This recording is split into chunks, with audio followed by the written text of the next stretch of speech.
It's productivity time. It's productivity time. It's productivity time with UPvisor and Blue Ninja. Hello everyone, welcome back to another hashtag productivity. Yay, we got it. And I'm so happy to have Julie Taylor and Louisa Stewart back with us from the Blue Ninjas. And we have a whole fun set of conversations that we will be having this next year. So make sure you're tuning in every month on the second Thursday, I think ladies you said. So make sure you're checking that out. We will be sending out some invitations between the three of us to make sure we don't forget. But today we are talking about planning, because January is all about new beginnings, fun things, and planning comes along with that. So I think we all understand the concept of planning and the whole saying that they say that if we fail to plan, you plan to fail. But ladies, I want to know from you guys, like, why is it actually so important for us to plan? And what are some of the different ways to plan? Because I think sometimes we get confused with this whole concept of goal setting and whether or not that's actually the same thing as planning. Like, is it the same? Is it different? Because I know that some people drift through life without any goals. I've got some of my friends that they literally don't set any goals. I'm like, how do you go through your life without goal setting? And others are super fanatic about it. They've got a different goal for every month, sometimes every week. So yeah, I mean, where do we draw the line? Where do we even start? Yeah, so planning, it's important to structure what you're trying to achieve, where you're trying to go. And those who don't plan well, they struggle with the direction, because, you know, if you don't have it written down, you haven't discussed it, you know, are we clear on the direction? Yeah. Some people keep it in their heads, which isn't useful when they're not around and they can't share it with people. And that means the team aren't clear on what needs doing. They struggle to understand where the business is going. Yeah. It can be various levels. It could be really detailed, like you said, or it could be quite vague. But you need goals to implement a plan. You need to know where you're going, what's your end game, really. Yeah, I agree. Like, it's about having the milestones, right? Yeah. You know what you're working towards. Yeah. And you've probably heard about SMART objectives. So, you know, they help you to define what you're trying to say with your goals. So they're specific, measurable, achievable, realistic, and time-bound. Yes. And if you Google SMART objectives, you'll find them everywhere, because they're very, very popular, because it gives you some structure about how to set a goal, which is a skill that is learned. It's not something that people naturally know how to do. So if you're not sure about setting goals, don't panic, because you need to understand and learn how to do it. You know, so, you know, you need to be specific about what your end result is. And, you know, you need to use clear language, because if you get too muddled up in what you're trying to say, you might not actually get to the end, because you don't know what you're trying to say. You know, and use a percentage or X number of dollars, or, you know, number of products or services. You know, use a tangible number to help you be specific in what you're trying to reach. Yeah. You know, be able to measure your goal. You know, if you can't measure it, you can't really deliver it. So I think when you set a goal, ask yourself, you know, how will you know if you've done it? How will you know if it's achieved? You know, if you can't answer that, go back and revisit it, because you need to know how you can address if you've achieved that goal or not. You know, and lofty goals are great. We are not saying that they're a problem, but, you know, if you're planning to sell 1 million somethings within 6 months and you don't actually even have the product idea, then, you know, I think you need to be very clear on what's achievable and also what's realistic. You know, make sure that people are on board with what you're thinking and manage the expectations. You know, if you're going to be bound by factors including other people, that needs to be discussed and you know, make sure that they're happy to deliver in your time frame. You know, if you're offering a 24-hour service but you don't have people to staff 24 hours, then you can't offer a 24-hour service. So, you know, I think there's a lot of lofty ideas need to then be compacted into something that can be achieved. And also time bound. You know, what's the time frame? Are you talking short-term goal, a week, a month, a year? Are you talking long-term, 3-5 years? You know, I think if you're looking for a long-term goal, so my example was if you want to become a Fortune 500 company, you know, it will take you years to get to that point. There are a lot of steps to achieve that. I mean, what 99.9% are not going to be unicorn businesses. So you've got to be realistic about what your business can achieve, how you can upscale, you know, and what do you need to set in place to then get to that Fortune 500. You know, it's there's a lot of steps before you get to that point. Absolutely. So so smart goals are great. They're really great. I want to just add in an extra a slightly different take on the R. So you've got achievable, which is the A, and then the R can sometimes, you've got it as realistic, can also be relevant. And I quite like the idea of making sure that it's relevant in terms of gauging where it's at with all of the other goals that you might have. So you might have this major business goal, as you've said, to be Fortune 500 company, but in your personal capacity, you are getting married, or you are having a baby, or, you know, so it has to make sure that it matches in with everything else. Otherwise, it can get really overwhelming. I realized 2020, I had way too many goals, and I didn't achieve most of them, which is really sad. But it was because they didn't all talk to one another, not just because of COVID. I would love to blame COVID, but they didn't all align. So I think it's really important to consider that as well. Just to throw that and we wrote a blog about setting targets as well, so we can share that in the comments. Yes, please go for it. I think that'll be great. Always good to have extra resources, right? Yeah. And I think what makes us a bit nervous is, you know, when you start asking questions. So if we're brought in for a project and we start saying, well, what about this and what about that? And they say, oh, we haven't got to that yet, or, you know, we're not ready for that. That rings alarm bells for us, because it means that they haven't planned. There's no goal in place to achieve whatever the project is, because they've kind of gone, well, we're just doing this bit and we'll get to that bit and then sort out what that is. It's like, you really need to map out sort of even just a structure of delivery. Milestones are great to work with, you know, to get to your goal. But yeah, if you kind of start it and don't know where you're going or what you're doing, you know, it's really worrying, and it gets stressful for people as well. Goals are there to help, I guess, bring down the stress of what you're doing by, you know, making it really achievable and building them into a structure where you can cope with it. Yeah, I like that. I think it's really important to think about goals, exactly as you've said, Louisa, in a very positive manner. It's there to help. It's not, we don't just set goals for the sake of setting goals. They are there to help us, to help equip us to get to a certain point, which also means that we need to make sure that they're visible, right? And we're using them and not just setting them once and forgetting them, because I think that can often be a situation that we find ourselves in. All of these lofty goals that you mentioned, we set at the beginning of the year, and then at the end of the year, we're like, oh, whoops, we never actually achieved anything because we weren't looking at it. So I think that's really important. But so that maybe just brings me to the next question, which is like, what are some of the methods that maybe you guys have incorporated often in your planning? And I know January you guys are busy planning a lot. Like, what are you doing during the course of the year? Because as I said, it's really good to have some goals at the beginning of the year, but as the year progresses, we need to make sure that we are staying in tune with what we had intended at the beginning of the year. And I really like Michael Hyatt, and if you've listened to any of my stuff before, you'll hear me talking about him often. He's got this whole full focus planning methodology, which incorporates things like weekly reviews, monthly and quarterly reviews. And he actually encourages people to put aside, for example, a weekend every quarter where you actually just go see, where am I at for this quarter? What has my progress been? Do I need to revisit any goals? Do I need to reaffirm my focus? Do I need to remove anything? So I really like his methodology. But what are you guys doing to make sure that you are planning consistently throughout the year? Yeah, so we've got a business plan that outlines what we want to achieve. That's a good start. Tick. And, you know, we've got in there our mission, our vision, our values, our long-term strategy of where we want to go.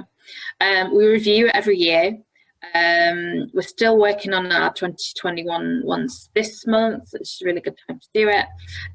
You can start out however you want to do it. It might be just like a bullet point list on a sheet of paper, thinking about what happened last year, what went well, what didn't go so well, and just see them as learning points. Obviously some things are outside our control, but we've got to, you know, we've just got to plow on regardless. You can't wait and see what happens. We've also had external support, and we will still continue to use that. So lawyers and social media experts and marketing specialists, and we had a business to raise a business. Yeah, exactly. Definitely. And we had a business coach last summer that we're still in touch with, and they just help you sort of challenge yourself. And you, as you said, you might have it on your head, might be lots of conversations me and Louisa have, but is it written down somewhere? And it's just like, and it needs to be there. And one of the things we did when we started as a partnership is we have a monthly review of what went well, what didn't go so well on both business and personal. And the reason for this is when we've got a big headquarters, that you'll have a timeline on the wall. But apart from that, in the shorter term, planning, it's more about what happened this time last year, and what happened last year, what went well, and it's about, things go wrong, but try not to let them go wrong twice. And it's just learn from them. It's put plans in place to stop things going wrong again. And, we're not talking about just business as well, because if you've got your plans set for business, then you might be able to spend a bit more time doing the things you like to do in your personal time. Absolutely. I love that practice, Judy. I don't think it's something that we often think about. If you say you guys have your monthly review, as part of your monthly review, you look at where you were last year this time. I think we're so inclined to only do those sort of checks at the beginning and the end of the year. But I think that's so important because it helps us to stay encouraged and motivated throughout the year to say, actually, I have come really, really far. And it really helps for those businesses that are seasonal as well. If you've got peaks and troughs during the course of the year, and if you can start picking up some of those patterns, then you can start addressing them and maybe even, anticipating them as you're going forward to make sure that you're putting the right practices and structures into place. So I think that's really, really good. Good advice there. So you might have started touching on this. My next question is, what sort of routines are you incorporating to make sure that you are actually achieving these goals, your big business plan, lofty goals, or hopefully very practical goals? What are you doing to make sure that you are actually putting it or actually making it happen? Again, Michael Hyatt, as I said, I love this guy. He's got this concept of an achievement goal versus a habit goal. So the whole concept of the achievement goal is to say, I want to get to this point and I actually want to achieve something. So, for example, I want to climb Mount Everest. As an example, that is like a legit achievement. I probably will not achieve that one. Or I want to go to Thailand. Or I don't know. Oh, we know who's somebody who has. If you want to. Oh, awesome! I might have to call them out. Yeah. Check.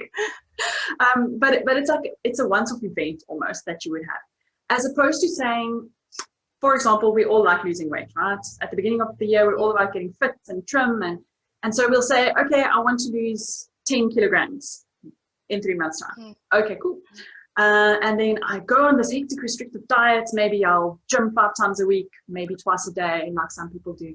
And at the end of those 3 months, cool, I've lost my 10 kilograms, but then I just revert to my previous practices.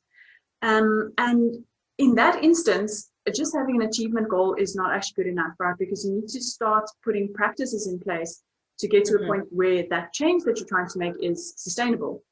And that's where he comes up with this idea of a habit goal, which is saying, okay, cool, we know actually we want to lose 10 kilograms, but the whole idea is actually to put practices into place to say, as part of my habit goal, I'm going to be going to gym 3 times a week. I'm going to be eating salads twice a day, or whatever the habit might be. And you start building up a streak, and eventually, because of those practices that you're implementing regularly, you end up having a successful habit that has not taken 21 days, but probably taken 21 times 3, as they say, to really solidify that habit. And if you're implementing those habits, the likelihood of you losing 10 kilograms and potentially more, or whatever, being able to maintain that is just so much more likely. So that's why I just want, for our listeners, I just wanted to explain the difference between the two, because I think it's so important for us to understand what type of goals we are putting into place. And I've realized all of those goals that I had last year, or a lot of them, were achievement focused goals.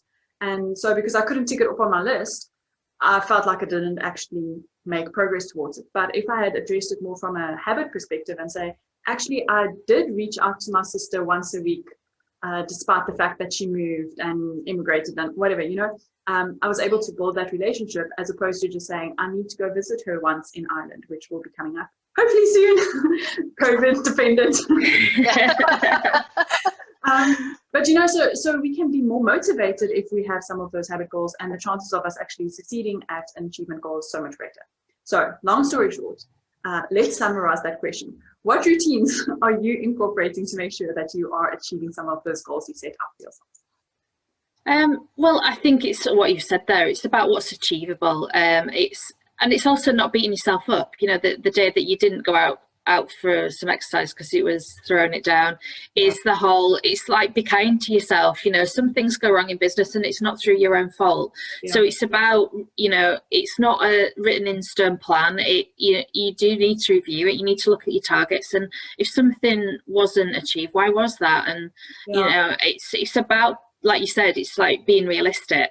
So it's breaking down a big goal, reviewing it and recalibrating if that's what's needed.